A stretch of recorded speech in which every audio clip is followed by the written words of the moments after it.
Hello, everybody. Oh my gosh, it's a full house. We're so excited to have you all here.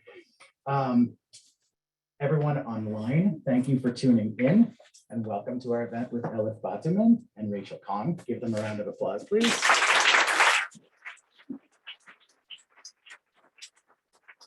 My name is Matt Shanley. I'm the assistant manager at Green Apple Books on the Park here. And it is our honor to partner with the Ruby for this event. Yeah, give it up. The Ruby is an arts and letters focused work and gathering space in San Francisco. It's a 3,800 square foot multi-purpose space for women, trans women, and non-binary individuals with diverse interests seeking a welcoming, supportive environment in which to learn, share, and connect. They're located in the Mission. Please ask Peggy Lee. Peggy, can you, Peggy jumping back. Peggy. Ask Peggy about them and rubysf.com. Yes. TheRubySF.com. Check them out. So a little housekeeping before we start here. We have a bunch of cool events coming up. You can check our event calendar on our website at greenapplebooks.com. Just a couple to mention. We have Sloan Crosley and Otessa Moshfegh coming up this month. So check that out. We hope to see you here. And then just a reminder, all of our events are free unless stated otherwise. With that said, please buy books. Please buy books from us. You support the brilliant authors and bookstores and efforts that we do to host things like this. So we appreciate it. They appreciate it. Thank you. With the amount of people we have in the store tonight, Elif and Rachel have signed all of their books ahead of time. Books are for sale at the front of the store. And after the event, Jake, my colleague, who is, everyone turn and look at Jake. If people just want signed books, they can buy them at the front and go on with their evenings. If you would like a personalized copy of the book, Elif has graciously offered to be at this back desk here, and we're going to have a socially distanced inscription line. And so if you look at Jake again, the line is going to extend from the back desk along that far wall and go all the way to the back of the store and then snake around this inside aisle. So if you could all kind of like keep your distance, kind of socially distance, and no selfies with the author. We're kind of like expediting this line. We could just keep it quick, and we appreciate your cooperation in doing so. That'd be great. So with all of that out of the way, let me introduce these guys. Rachel Khong grew up in Southern California and holds degrees from Yale University and the University of Florida. From 2011 to 2016, she was the managing editor, then executive editor of Lucky Peach magazine. Her fiction and nonfiction have appeared in Joyland, American Short Fiction, the San Francisco Chronicle, The Believer, and California Sunday. She lives in San Francisco. Elif Batuman's first novel, The Idiot, was a finalist for the Pulitzer Prize and was shortlisted for the Women's Prize for Fiction in the UK. She's also the author of The Possessed, Adventures with Russian Books and the People Who Read Them. My glasses get so foggy. And was a finalist for the National Book Critics Circle Award in Criticism. She has been a staff writer at the New Yorker since 2010 and holds a PhD in comparative literature from Stanford University. Guys, please give it up for Rachel Khong and Elif Batuman. Thank you so much for that intro. Thank you so much, Rachel, for being here. And thank you so much to all of the amazing people who showed up and are making the vibe in here so great. I'm going to start by reading a little bit, and then we're going to converse, and then we're going to do audience questions, and online people should also ask questions. Okay. I'm going to start on page 5. So the only thing that you need to know is that she got to school. She's there. Svetlana got to campus the day after me. though it felt like years. I had already slept the night in my new room, eaten breakfast and lunch in the cafeteria, and made numerous trips back and forth to the storage facility, having the same conversation over and over. How was your summer? How was your summer? How was Hungary? I was dissatisfied by the vagueness of my own answers. I still hadn't figured out the right angle. How is Hungary? Lakshmi asked at lunch with a conspiratorial sparkle. Did anything happen? Notwithstanding my strong feeling that a lot of things had happened, I answered the question truthfully in the sense that I knew Lakshmi intended it. Nothing had happened. Svetlana asked me the same question that evening when we met at her warehouse-like suite in New Quincy and sat on beanbag chairs under an Edward Hopper poster and talked about everything that had happened since the last time we had spoken, when I had been in a phone booth in the Hungarian village and Svetlana had been at her grandmother's house in Belgrade. I told her how I had finally called Ivan in Budapest, how he had showed up with a canoe, and we had sat up all night at his parents' house. Did anything happen? She asked in a lazier, more amused voice than Lakshmi's, but meaning the same thing. Well, like that one thing didn't happen, I said. Oh, sit in, Svetlana said.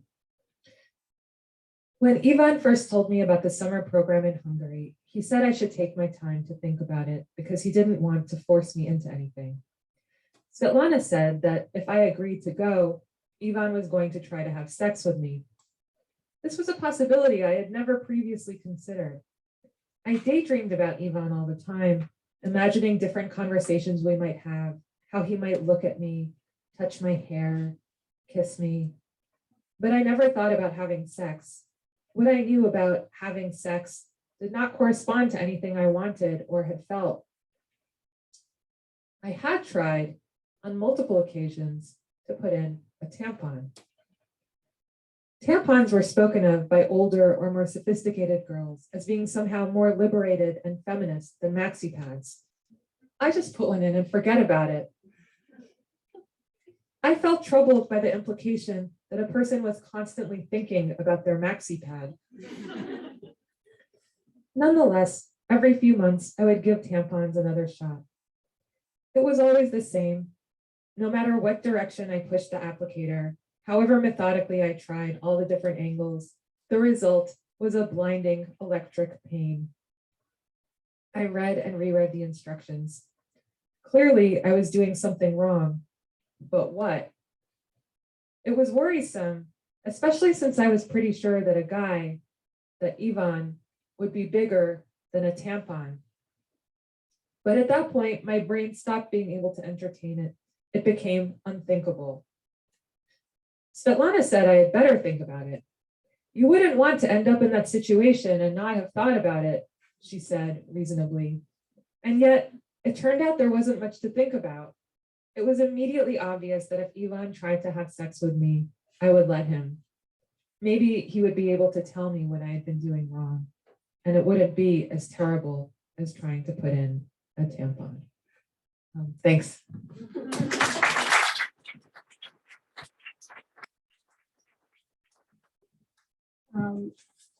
So I don't know if we mentioned this at the beginning, but this is year 2 of Saylin's time in college at Harvard. It's the second book after The Idiot, which came out in 2017. And I read that you wrote big parts of The Idiot when you were 23, and then revisited it when you were like in your late 30s. And I was just wondering about the process of writing this book, which I presume you didn't have like written ahead of time, and just like how those things are different.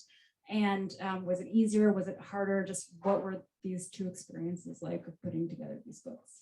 Oh yeah, thank you. They were really different. So yeah, I had written The Idiot when I was 23, and it was based on my first year of college. And then I actually had another book due that was supposed to be an autobiographical book, but it was set more like in my 30s, like closer to the time that I was actually supposed to be writing the book. And that book turned out to be impossible to write for a bunch of reasons. And I kept having like flashbacks. And at some point I got to a flashback of like the person was like in college and I didn't remember that anymore. And then I remember I was like, oh, I tried to write this novel. And so I got it from the cloud. And as I started, yeah, it was dark. It was a dark moment. And the book I was trying to write was called The Two Lives. And it was about a journalist who realizes that like she's living two lives. It's a quote from a story by Chekhov, The Lady with the Little Dog, about this guy who realizes he's living two lives and he's having an affair, and one of his lives is open and known to all, and the other is running its course in secret. And at that point, I was working for the New Yorker in Turkey, and so the person in this book was like a journalist who was in Turkey who realized that she was only writing about the first life and the second life was somewhere else, and she wanted to write a book that would unite the two lives. And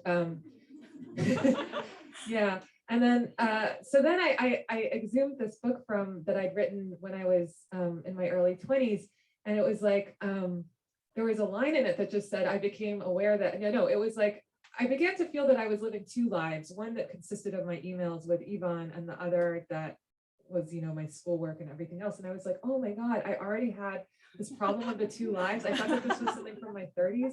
And then I realized, A, this is a book that I have to write because I have to like get to the bottom of this in some way. And B, it's a book that I can write. Like there was something about it being that far away. It was, 20 whatever years or 15. I'm not good at math. It had been a minute. It was interesting because like I had written that book and I had just written it. It was like about the open-ended flux of life, and then by the time I edited it, it was a historical novel, and I didn't have to do anything. I just sat there. So that was really a process of editing, which was super interesting, and I learned a lot. Then the book finally came out. I finished editing it around 2016 and I turned it in. And then there was this like crazy few months where the galleys came out right at the time when the like pussy leak thing happened, the pussy tape leak, or I don't even leak. Yeah, pussy leaks are happening all the time, but this one was more famous. And then the book came out like early in 2017. And so then I did this period of like talking to people, like having these conversations about The Idiot and processing it in ways that I hadn't, against this really unexpected political backdrop and against this like rising kind of feminist moment. And it was also this kind of odd moment in my own life when I was like 1 year into my first non-heterosexual relationship, and I was just at the point where I was like, okay, I'm not straight, like it, because you don't just start being like, oh yeah, I'm queer like the day that, I don't know. So anyway, that was a story that was happening.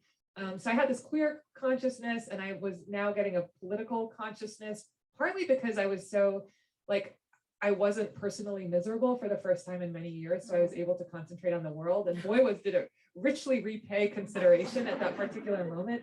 And I was reading second wave feminism and having all these conversations about The Idiot and understanding more what the book was about, and rethinking my own, like these key parts of my own identity, not just my sexual identity, but also this political identity, because I grew up I was in college and high school in the 90s, and it was this, I really identified as a literature person and not a politics person. And now that distinction seems like absurd, and fortunately, happily, it seems quite outdated. I don't think people who are, young now see it that way. But I had, so I really wanted to go back. I started to realize as I was promoting The Idiot in this atmosphere that The Idiot was actually a book about depoliticization and about this kind of this ideological formation by romantic love. But I hadn't really made it that clear in The Idiot, like even to myself, let alone to other people. And so what I really wanted to do, the reason for writing a sequel, was I just wanted to replay, because when I looked back, I think this happens to a lot of us, like you get to some age and you look at an earlier age and you're like, God, I was like, what was I thinking? But you weren't actually dumber, like like I'm just as dumb now as I was then, but like, I just have better information. So I wanted to go back to the past and it's not like I didn't grow up under a rock. Like I I knew there was lesbianism. Why did I think it wasn't for me? I knew there was politics. I knew there was like oppression. I knew there was leftism. I knew that there was injustice. And why did I make the choices that I made? And how did I make those choices?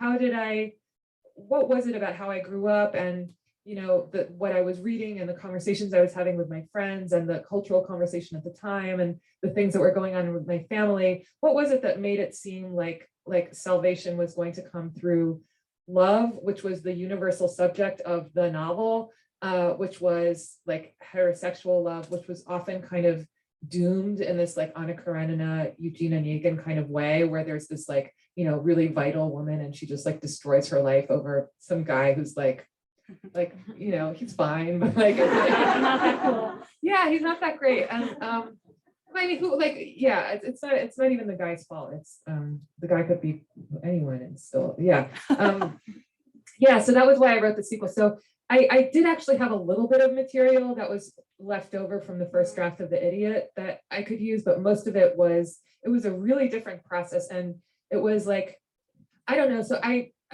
also thought about having an essay half of this book that was going to be from the present moment, which at that point was like 2017 to 2020, that would like have the whole vocabulary that would like, be able to use words like rape culture and patriarchy that I did not use in the night, even though they existed. But but it ended up being a novel because I couldn't really remember how I formed all those ideas. So it was kind of this like imaginative reconstruction where I went back and I read a lot of the books that I knew or remembered I had read at that time and tried to remember how they had struck me. I tried to replay certain encounters and think about, so that was how it was different. Do you think it was like more difficult, like approaching your like a sophomore year essentially as an older person, or was it easier? I think that actually writing this book felt a little bit easier than The Idiot, just because I had such a sense of purpose. Like I had a real clear project. With The Idiot, it was my first novel, and it was more about kind of like playing with the form and feeling like, what can you get away with? What is the form trying to make you do? And like, how do you work against that? So there was a definite project, but it was a little bit more vague. So it was nice to have a clearer mission with this one.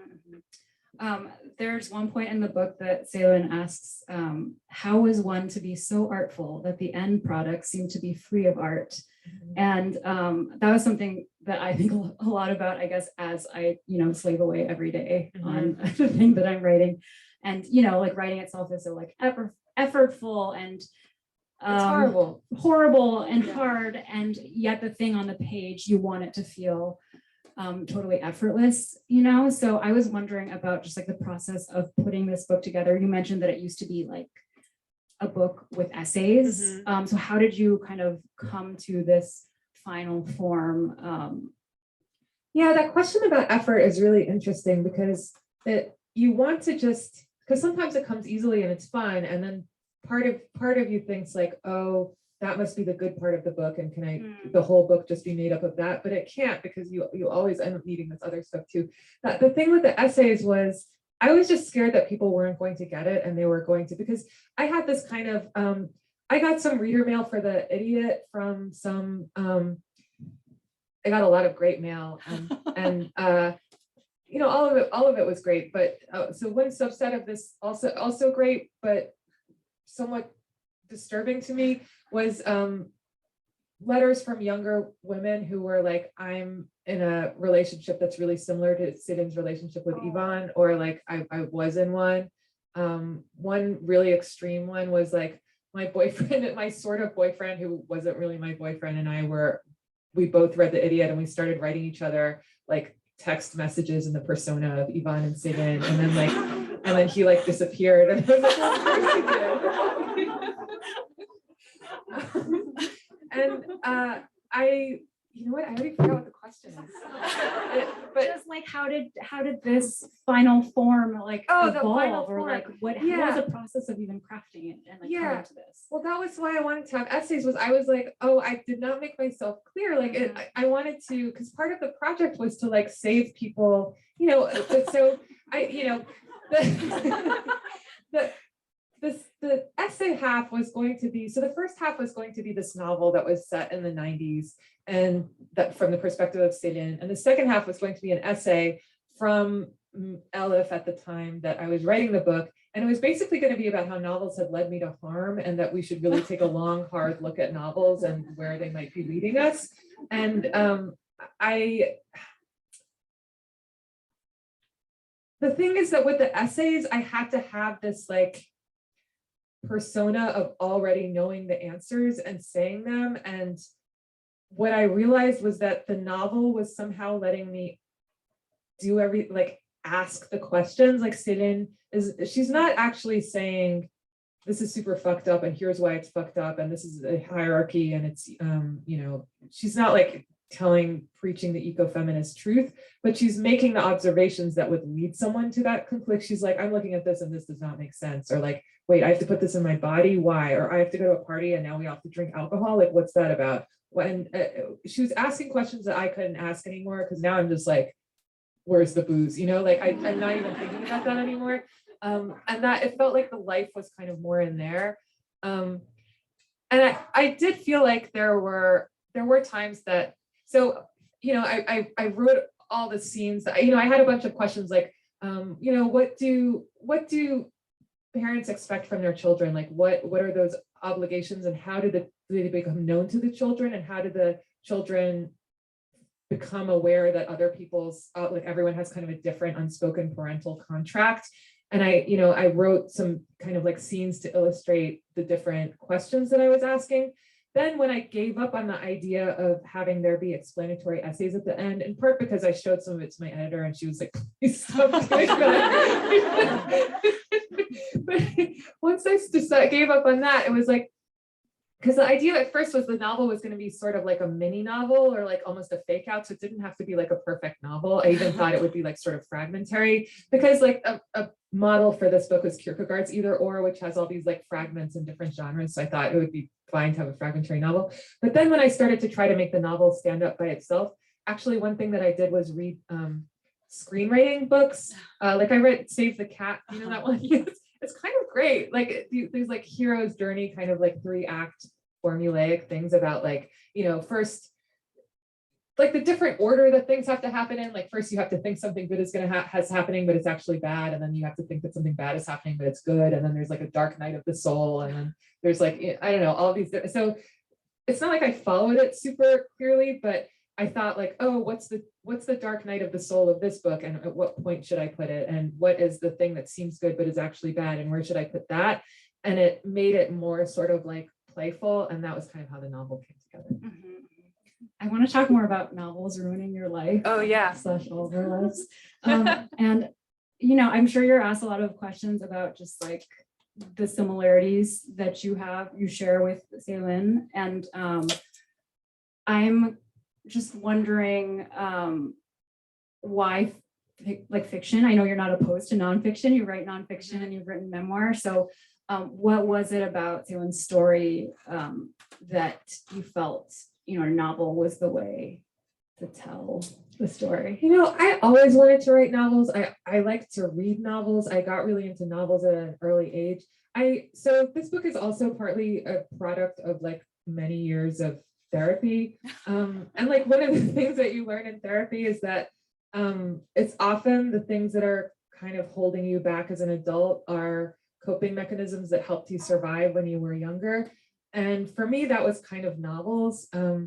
I was just thinking about it. Like I went into this a little bit in Either Or, more than in the Idiot. Just the role that Anna Karenina and Eugene Onegin played for me when I was a teenager.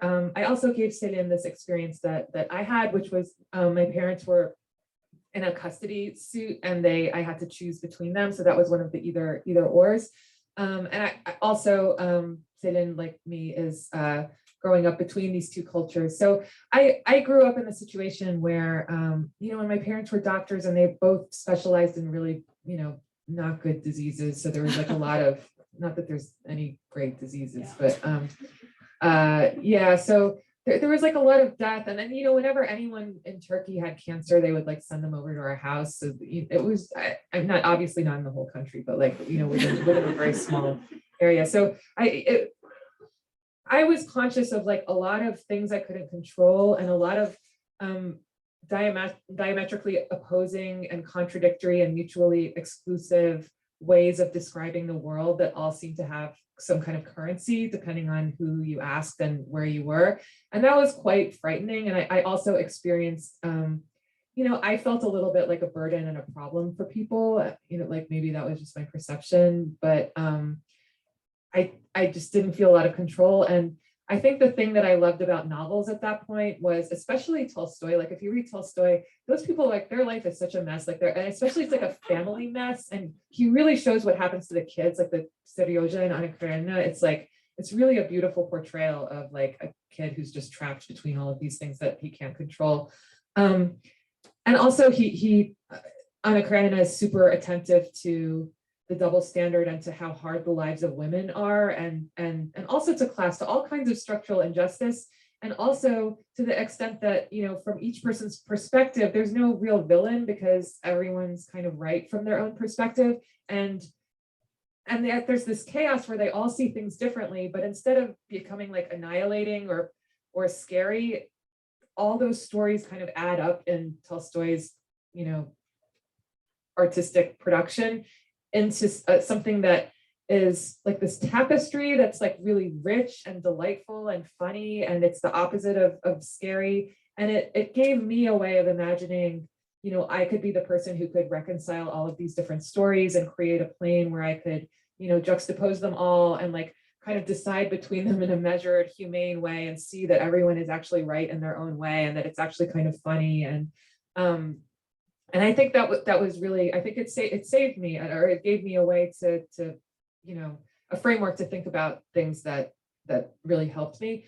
I will say that later, like reading Tolstoy, like a novel like Anna Karenina in particular, it really shows how much injustice and oppression there is in the world. Like it's all over the book. But like when I read that book, I did not think, oh, look at this world that's so full of injustice and oppression.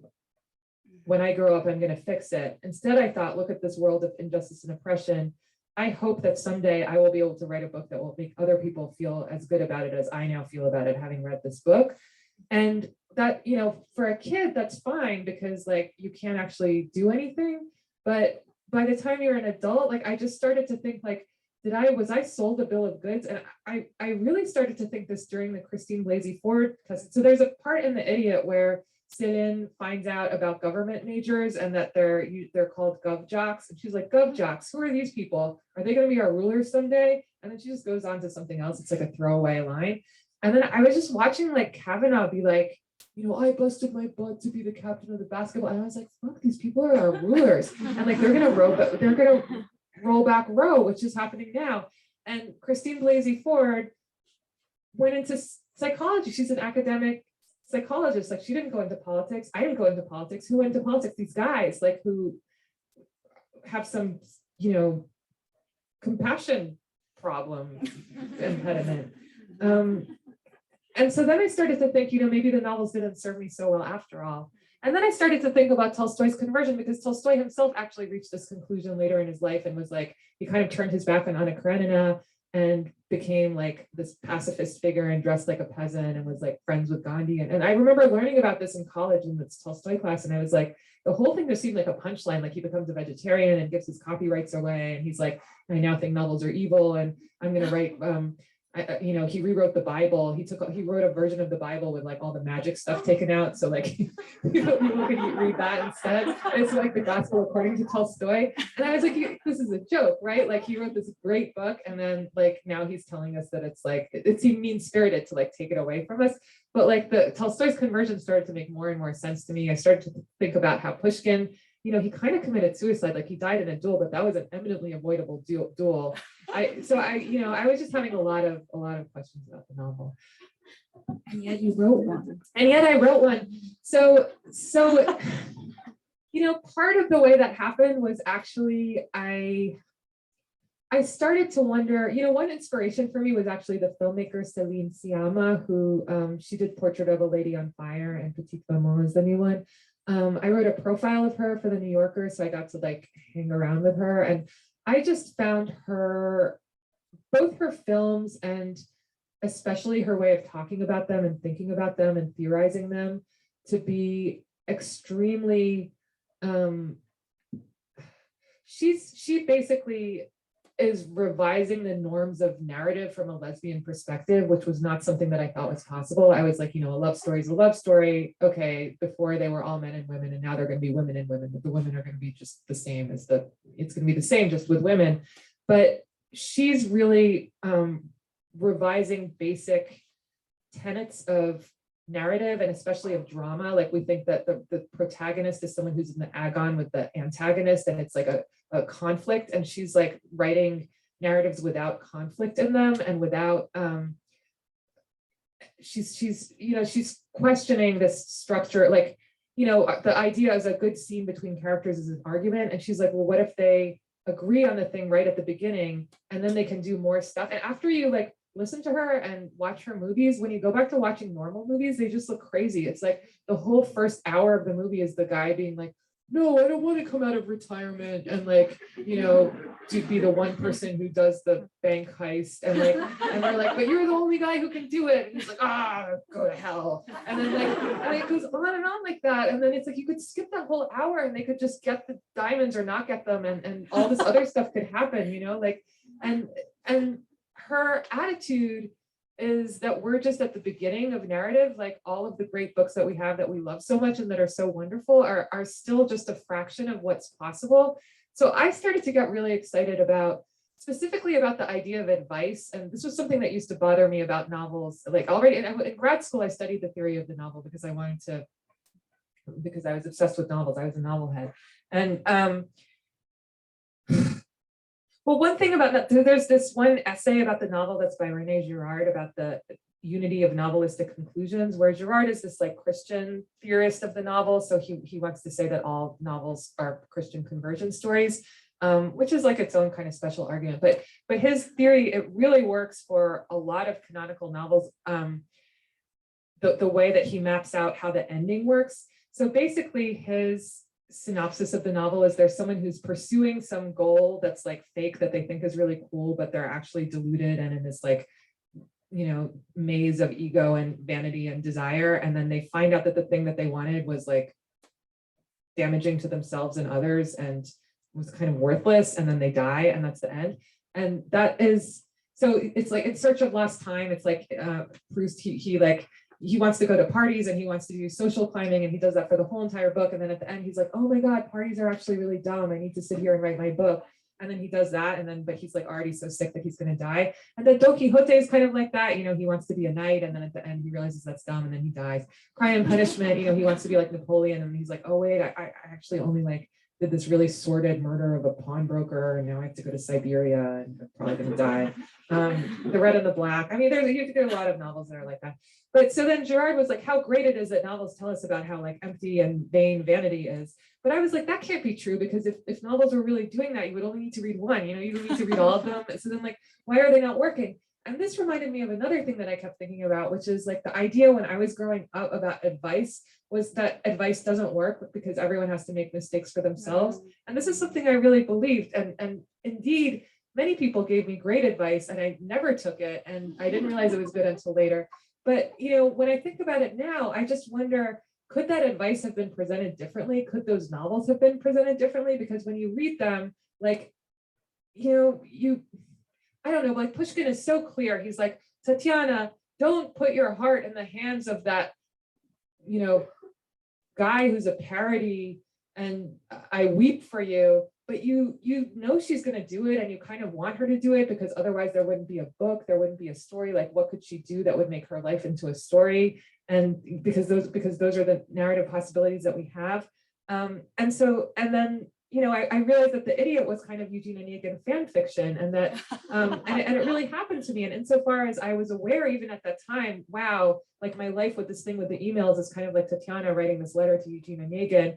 I wasn't like, uh-oh, better look out and make sure that like I don't ruin my life and cause some person to die. I was like, okay, good sign, I'm on the right path, because that's like a great work of literature. So I was just, at first I was thinking that maybe that was a necessary part of the novel, but then I was like, well, were people even trying not to do that? Like, what if you can do, maybe it's possible to do novels. So I really tried with this book to like, I tried to make it be fun to read and that you like, and to seem plausible why she thinks that those things are good things to do. But I also really want the reader, I wrote it very conscious of what a reader in 2022 knows and what's part of the conversation that was not part of the conversation then, in the hope that, and I tried to kind of skew it so that nobody who reads it now is going to be like, yeah, that's what I'm going to do because that's a great work of literature, you know. Yeah. But without, and to do that without having like actual contempt for like my younger self, and to still show that it was like why it made sense at the time. Yeah, I think you absolutely do that. And it's kind of this, I love that it's like a kind of coming of age story without like her actually coming of age. Like you can feel the ongoingness, you know, of her whole life. And I think there's this, I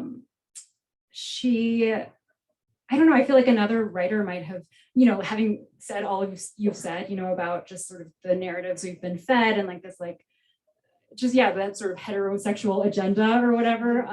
Maybe someone else would have written a story where like Salient turns out to be a lesbian at the end of her sophomore year and you just don't do that, you know, it's. Yeah, I that's a question that I get. Like, why do you make her go through all this stuff and not even have this like happy ending that you clearly had? But like, I didn't have it till I was 38, you know, and it was like a lot of things enabled me to have it. And part of it was like the discourse changed, the way that we talk about gender changed, and those things weren't available then. And I really thought of this book as kind of like a thought experiment for myself, or like to replay how was it that I reached that conclusion then. And I didn't want to rig it by having her reach some conclusion that I was not able to reach at that time. Like yeah. I have a million more questions. I don't know if Max wants to ask any audience questions. Yeah, maybe I'll just ask one more Okay, question and for then now, people and then can we think can, about. yeah, and I can also ask more if nobody has any, although I doubt it. But I was just wondering if you think Selin grows up to write The Possessed and The Idiot and either or, and enters a happy relationship. And I mean, I kind of think that she does. I mean, I don't, yeah, I actually kind of do. I do feel that The Idiot was in some way like a prequel to The Possessed, and that everything is part of like one big thing. Yeah, I do kind of feel like that. And yet I don't feel like it should have been.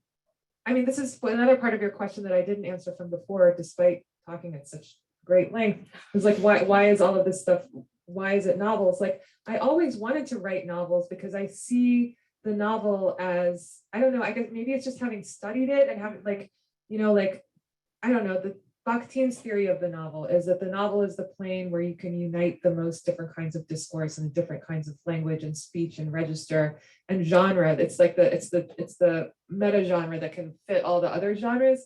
And when I first started, like the reason The Possessed isn't a novel is I wanted it to be a novel, but I was writing, this was in the aughts, when like the kind of in the early aughts, I started, not in the mid aughts, I started writing the essays that are in the Possessed, and I was pitching those things often as short stories or novellas, and I wanted The Possessed to be a novel, and I was just told repeatedly by like at least three different editors I can remember, all men. I don't know if that's, whereas now most of my editors are women, but I don't know if that's related or not. But they were like, this is so interesting. Like, thanks for writing this thing. It's really cool. It's not a novel. It's not a short story. It's an essay, because it has this very clear subjectivity that's like clearly, you know, the Turkish background is important, the Russian literature is important, and you're mostly writing about books. And that's why it has to be an essay or a memoir. But I don't know, like I wanted to bring The Idiot and Either Or are very much about books, but they're also about personal life. And to me, that's something that the novel can kind of get at the experience of being a reading, thinking person in the world better than any other form, because it can show you reading something and then living your life and then going back, because like reading a book takes like a week or whatever, or 2 weeks or however long, and in between you do other things, and the things you do inform how you read the book, and reading the book informs how you do the things. And if you're even reading this book, then obviously you read other books, because nobody reads just one book. So it yeah, it just seemed more natural to me to do it that way. Okay. And just building on your prior question, actually, so you created this character, Celine, and you've returned to her. Do you have any inkling that you might return to her again as your life goes on? And don't tell me the ending, because I haven't read it yet. So. Well, she doesn't die, so there's good news there. The question is, will there be, am I going to return to the Celine character again? And can this be answered without spoilers?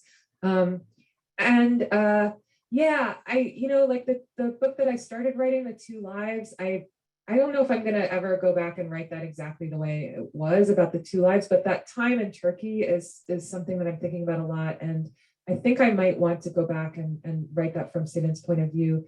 There's also a very short kind of experimental novella that's coming out later this year called Tituba, with a very small press. It's called Picture Books, but it's with the Gagosian Gallery. So it's not for kids. It's like a regular novella. It's like a series of big commissioned novellas from different writers, and then they're going to have like artworks that go with them. And that's set in 2000 to 2001. And it's when Celine tries to write a novel about the stuff that happened with Ivan.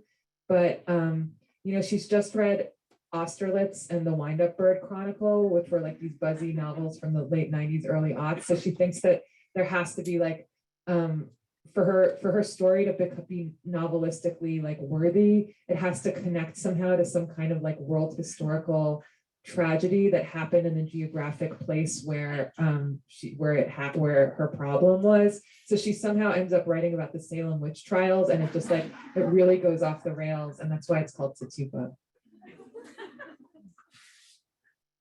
I'm wondering if you can talk about the receptions to The Idiot and Either Or from Turkish and Turkish American audiences.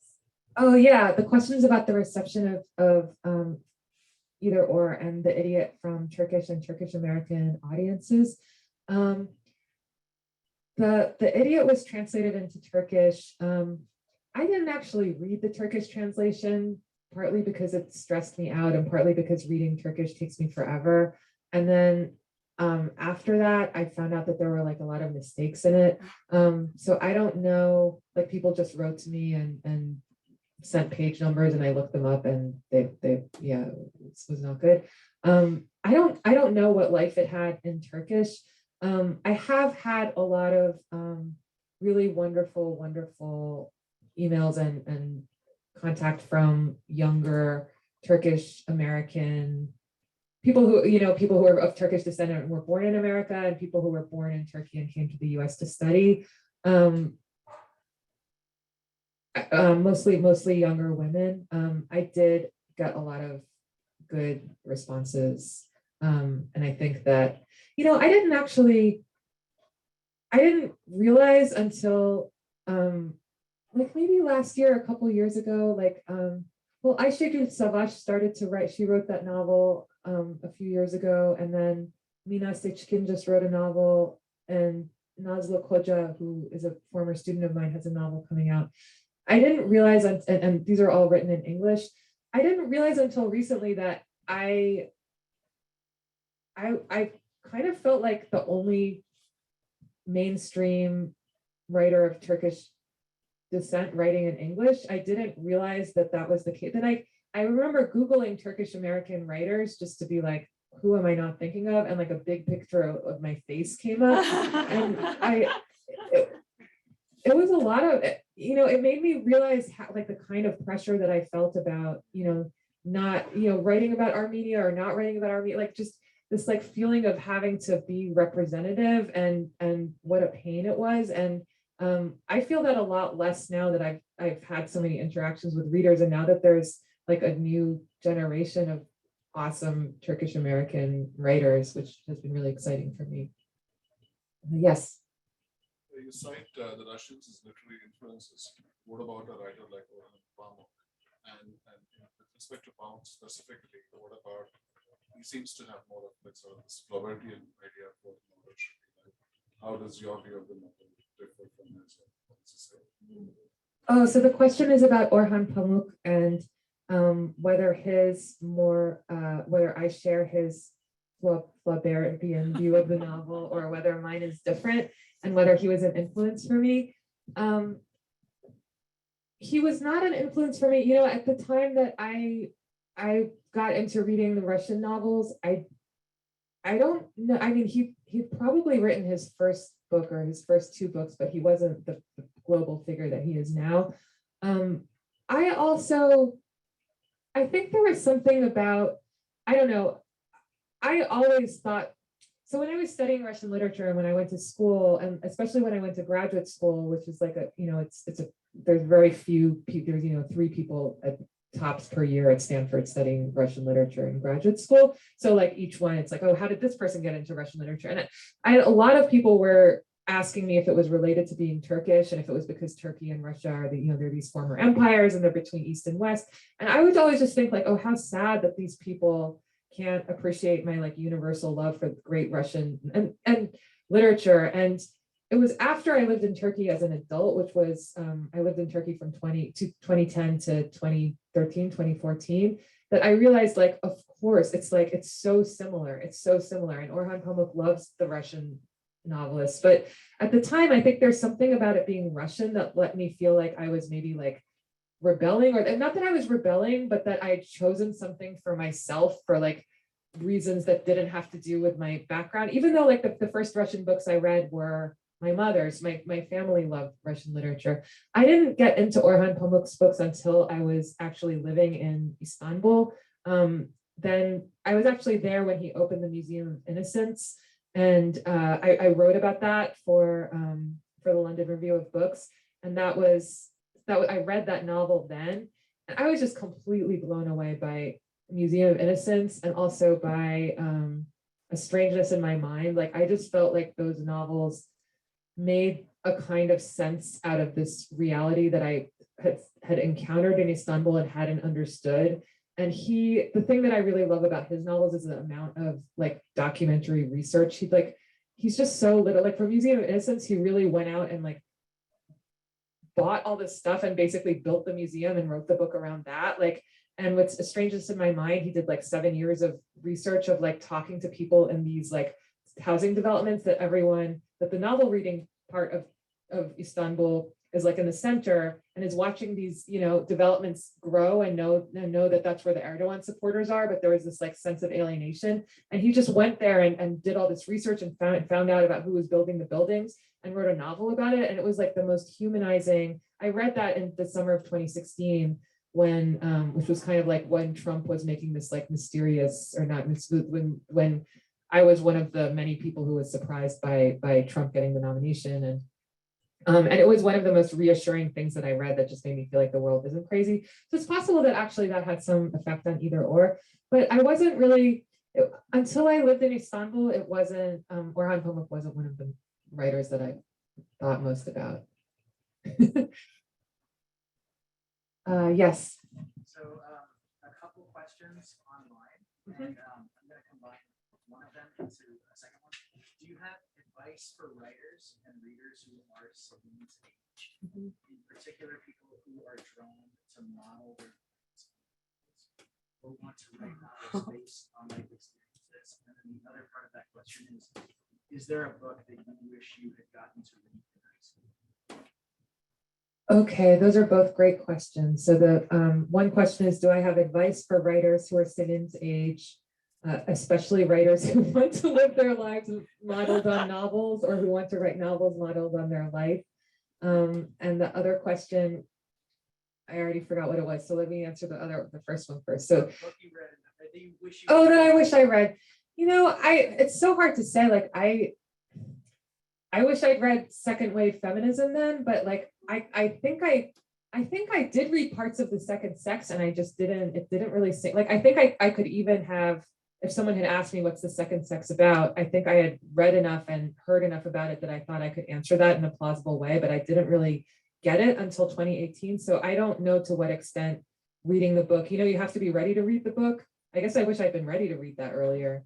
Yeah, I don't know. So, but maybe I was a lost cause. I wish I'd read more novels by women. I wish I'd read more novels by women.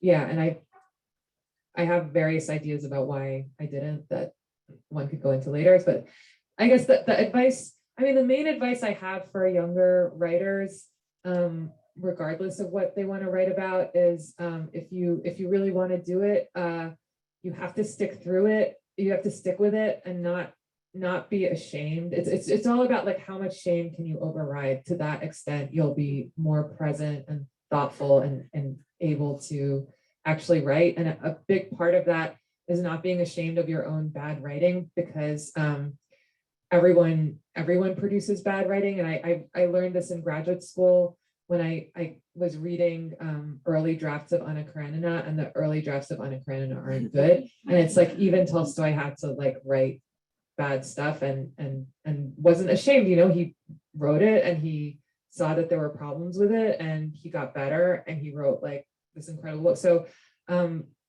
it's kind of a fallacy that, I don't know, I always tend to think like, oh, couldn't I have skipped the part where the thing that I wrote was really bad and just gone to the part where it wasn't bad anymore? But like, I think you just can't skip that, right? Like, I've never heard of anyone being able to skip it.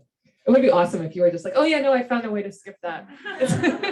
I mean, Celine has a great line in this book, right? About like, why can't life be lived at the pace of novels or something like that? And I just think now that sounds terrible. Yeah. It just sounds terrible to like live my life in such a way that I was like looking for things to happen to me so that I could write them down. Oh yeah, it's not a good idea. It's not a good idea. And also it's not necessary. Like I think that I thought when I was younger, I thought I had to like, novels are about these great universal, and it was because of shame. It was because I thought if you just write about whatever happens to you, then it's self-indulgent and it's narcissistic, and it's like, and your novel might turn out to be very bad. You might just write something that's very bad. And I really believe that there was good writing, there was great writing, and then there was bad writing. And I just don't think that anymore. There's self-expression. Like literally everyone has a fascinating, so like it's crowdsourcing. Like we need to hear from everyone to know what the experience is and to get it. And we don't have that granular information about other people. You don't have to like live a special kind of experience that's going to be like novelistically worthy. Like you should just, I don't know, like Simone de Beauvoir talks about, like now I think the idea of living an aesthetic life or an ethical life is like, it's completely bonkers. The idea that those things are different and that you could live an aesthetic life that is not ethical. Like, wouldn't it mess up your like beautiful aesthetic life if you driven a bunch of women insane and they were in like insane asylums? Like, wouldn't that kind of be a blemish? Like, so Simone de Beauvoir is like, the full life is to try to free yourself. That's what an aesthetic life is a free life. But you can't actually like enjoy a free life if other people are unfree, because it's like, you're the only one who had a snow day and everyone else is at school and you don't have anyone to play with. So trying to free yourself is always like, part of that is trying to free other people. And it's this constant balancing act. She talks about this in the ethics of ambiguity. And it's like, she's basically like, you can't be like Kant, there's no categorical imperative, there's no rule that everyone can follow. And you just, it has to be all on a case by case basis. You have to be constantly, and you have to always be calculating, like, because you can't always be freeing yourself and others at the same time. To free some people, you have to make other people, less free. Sometimes you have to choose between yourself and others. And she's like, you have to know that you're going to calculate wrong sometimes, and you have to be okay with that and do it anyway. And that's the only way to live. And I kind of believe that now. And so like, just do that. And the subject matter is going to take care of itself. Like, you don't have to live in a special way to write books. And as for living your life in a way that resemble the books, I mean, I guess I would say like, look at how happy the person in the book is whose life you want to be like, and think about, and it's okay to be happy. Like I think I thought when I was younger that like, if you were happy, you couldn't be an artist, or you had to suffer, or like, I don't know. Yeah, I think it was like another one of these, either you're happy or you're an artist or you're ethical or you're aesthetic. But like, no, like if you're like a happy functioning person, you're going to be able to write more books, and you're going to be able to write better books. And the reason for that, and if you're happy and have forgiven yourself for all of the shameful stuff that we are all carrying around, like that's at the point where you can actually look at other people and see them and not see a projection of your own like self-hatred and your own issues. Or at least that's what I found, is that's when I was able to see people through something besides my self-hatred and my issues. And that it just frees up all of this bandwidth to see what's actually going on and to try to describe it and try to understand it. So that's my advice. Oh, yes, there's a question. Do you enjoy eating breakfast in the morning? And if so, what did you have? Do I enjoy eating breakfast in the morning? And if so, what did I have? I do enjoy breakfast. I do not understand the people who are like, I don't have to eat breakfast. I'm not a morning person. I don't get up super early. So yeah, by the time I get up, I'm ready for a snack. Now I'm on book promotion tour.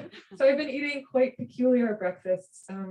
Today I did order in advance from Bluestone Coffee, which was downstairs from the hotel, and I got a very peculiar avocado toast with what was described as a poached egg on it. And then with that, I had some kind of vegetable juice because I'm trying to keep a balanced diet because because I'm learning, because the temptation when you're like traveling a lot is, for me, is just to eat cookies all the time. Yes. Kind of in line with like the advice you just gave for like, younger writers, I'm wondering about your experience of writing most of the idiot when you were 23 and then kind of moving off, and if that was like, frustrating at all, if you felt like it was a waste, or if you kind of like knew one day. Yeah, the question is about what was my attitude toward having written this draft of The Idiot at 23 and it didn't work, and did I feel like it had been a waste, or was I like, it's going to be redeemed someday? And I think I knew that parts of it were good, and I was definitely frustrated that I hadn't been able to turn it into a book. I had taken time off from graduate school. I'd taken a year off, and I was like, what I really wanted was to write, a great novel in a year and sell it, and think about whether or not to go to grad school at that point. And I was not able to do that, and that, and I the year that I took off was 2000 to 2001, and then I asked for another quarter off, and then 9/11 happened, and I broke my arm, and I didn't have health insurance because I wasn't in graduate school anymore. So I ended up with this like ER bill from I fell while I was running, and I just had this feeling of like, I don't know what's going on in the world. Like I clearly don't know anything about anything, and I don't have health insurance, and I don't know where this book is going. And so I went back to school, and I thought, I think I still thought I'm going to be a writer someday. I don't know when or how it's going to happen. But I was somewhat confident that it was going to happen, but I definitely did feel it as a defeat, that to go back like that, and to then I ended up getting really into grad school, and then for a while I thought that maybe I just wanted to become a professor, but yeah, then that turned out not to be true either. Then the experience of going back and editing it was actually, it was quite exciting, because I could see much more clearly at 38 why I hadn't been able to finish it at the time. And it really was because of shame and self-hatred. It was like, at the time that I wrote, when I was 23, I was still so ashamed of my, this experience that I had in my first year of college was like, it felt deeply meaningful and significant, and I was still thinking about it all the time, but I was really ashamed of like, how dumb I'd been and how gauche I'd been, and how I, pursued a guy who was not available, was clearly not available. And I had made various efforts in the draft that I could see to distance myself. Like the 23-year-old me was like, when we're younger, how foolish we are. And then we get older and we realize, and like, by the time I was 38 and I was looking at that, I was like, okay, this person who thinks they're so smart is like insufferable. And like, no one wants to hear about that. And then the only thing about that book that really felt valuable was actually the person who was 18 who didn't know yet that she was supposed to be ashamed of those things, and that being able to get to that time of like, because I almost didn't remember that anymore because I was so, my life was kind of a mess and I was not feeling great about myself. And I don't know, I'd forgotten, there were things in that draft that I'd forgotten being that free from like knowledge. And it actually felt really exciting. And I could see then how to turn it into a novel. And I also had a lot more experience. I've been writing for the New Yorker with these like incredible editors. I'd learned so much about editing and how to shape it. And it became exciting I was like, okay, now I see that this book is actually, it's a campus novel, but it's a campus novel that goes off the rails in a certain way. And it has a structure of a calendar year. And that editing process was really fun. So I guess I would add to the advice that like, if you write something that seems bad, just like set it aside. Time is like the most magical, because you write something and you really can't tell if it's good or not. Like, don't you have that? And then like you have to wait and then you go back. Yeah. Okay. Someone else choose. You kind of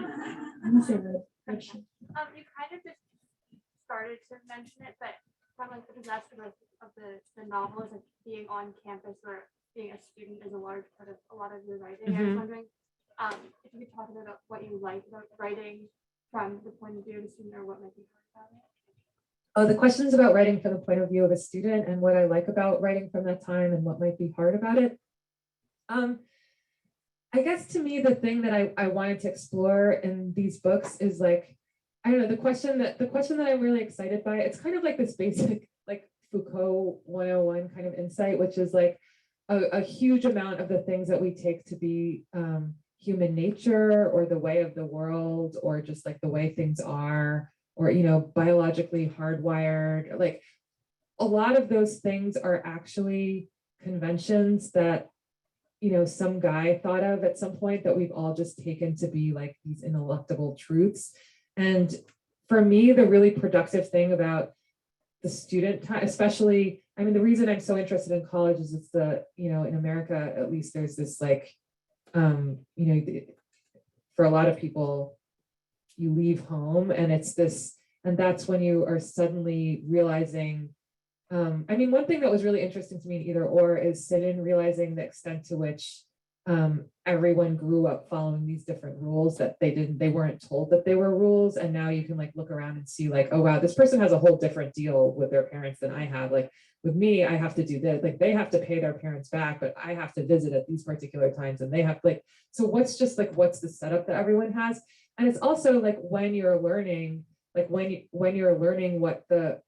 I don't know, now I go to a party and I'm like, where's the booze? But like, if you go back to that period, you can be like, you can actually show the person. I got to re-experience sitting, walking into a room and being like, oh my God, everyone's drinking this stuff that kind of makes them sick later. And sometimes people die. Like, why are they doing that again? Like, oh yeah, okay, now I get it. It's because people are insufferable. And when you drink, it becomes like a little bit easier. And like, just kind of like discovering all of these things. And it's a really productive time because it lets you, I think that's why a lot of novels are like, a fish out of water or coming of age, like they're about acquiring a whole bunch of knowledge all at once because it's an antidote to the way that we live, which is like, we carry around all of these assumptions and we don't question them. So that yeah. And the challenges are to see through that, or to see through the assumptions that we make and to question them. Yeah, so I guess we're gonna stop there. And those my closing remarks. Thank you, everybody. Thank you for the great question.